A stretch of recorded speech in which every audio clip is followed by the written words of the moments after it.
Hi, this is Matt with Inventive Web Design, and today I'm going to show you how to reduce your image size for the web. I'm going to do our first tutorial in Photoshop, and I've already got an image open here.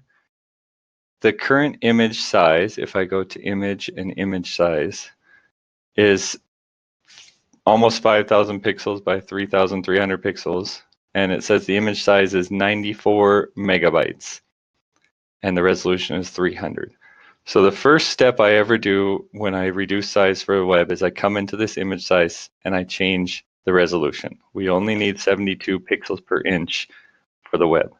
This will reduce the width and height automatically. And if you do not want that width and height, you can increase that, say if you wanted 1920 or if you wanted the height of 1080, and it should mostly keep the definition still clear and nice. I'm going to go ahead and click OK to save that. You could see up here it says the image size is now 9.86 megabytes instead of 94 megabytes. That reduces it greatly.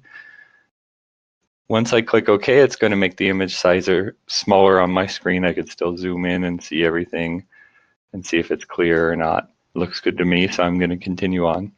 Photoshop has an option that is save for the web.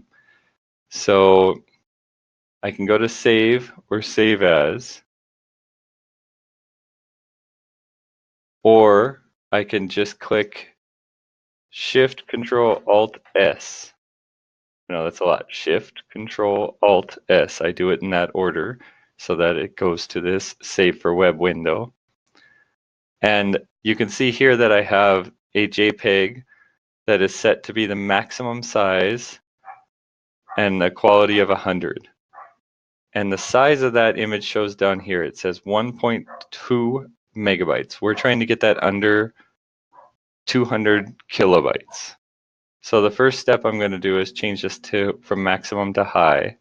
It will slightly change the image, but if you look closely at a detailed area, so let's say right there on that mountain right there, if I go from maximum to high, it's just a very slight blur, and that automatically drops it down to 283 kilobytes.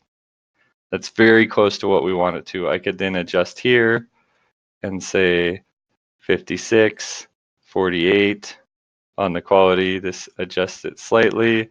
49 is right under 200 kilobytes. So that's a pretty decent sized image, and the image quality is still good. This could be enough. We could save it like this if we're happy with that size. Oftentimes, when you do a site speed test on your website, you can go to GTmetrix, or Google has a site speed test. They will say you want to serve the image at the size that they're in their containers. So basically that means that maybe on your website you have an image that's the size of a business card, but you're using an image that's 3,000 pixels long or wide, and you don't want that. So in this case, say if I wanted to display this as a 500 pixel wide image, I can come down here to the image size and change it to 500. And if I click on the image, you'll see what it looks like. It'll show you that it automatically reduced it to 141 kilobytes, and we're at a maximum quality of 100. So you can go about it different ways, either by changing the image size or changing the image quality, depending on what image size you want. So if you want a larger image to show up bigger, say since this would be for a photography website, I would want that bigger. So I would say this is 1920 or 1080, because the average screen size is 1900 by 1080. So this would fill the screen if I zoomed in on it, right? But my pixels went up, or my size went up, so I'd have to change my quality back down, which for a photography site, you want to be careful to make sure that quality stays the same. And once you reduce it down to the size you want to get in there and look around and make sure everything still looks good to you and it's okay. Once you're done, you hit save, and you can go to wherever you want to save it on your site. I'm going to go to my Inventive Web Design folder and go to my blogs. And I'm going to save this as landscape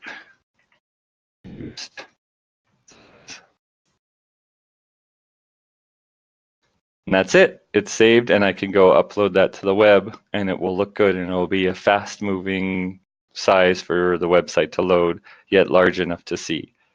Once again, if I do Shift Control Alternate S, I can go back in there and I could say now I want to make a smaller version, say 300 by 200, and I can bump that quality back up to maximum because it's going to be just fine. And I could say save as, and this time I'm going to save it as landscape, reduced size, and I'm going to put the size in there because that's what matters on this one. It's going to do 300 by 203 and hit save.